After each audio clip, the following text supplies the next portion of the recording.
Drywall nail pops or screw pops can totally ruin the look of your walls, but fixing them is way easier than you think. So, first up, you want to grab a screwdriver or hammer and pull out that popped nail or screw. Don't just hammer it back in, because that'll only make it worse later. Next, get a new drywall screw and sink it in slightly above or below the old hole to hold the drywall tight against the studs.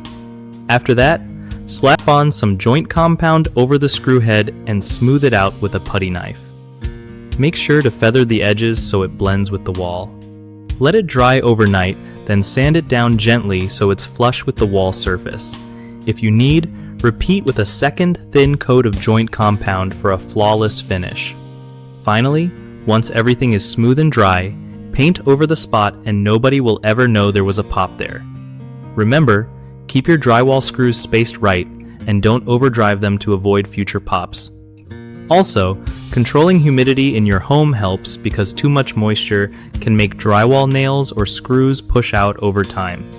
One of the biggest problems with drywall nail pops or screw pops is not removing the old fastener properly.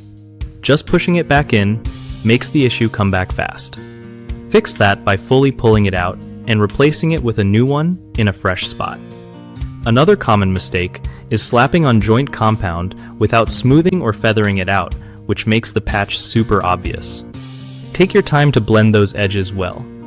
Lastly, people often rush painting before the compound is fully dry, causing cracks or bubbles.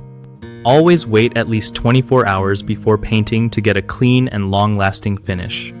BigHomeProjects.com is awesome for hooking you up with trusted local contractors who know their stuff when it comes to repairs like drywall fixes. Plus, if you're a contractor, it's a solid way to find homeowners in your area who need work done and want reliable pros.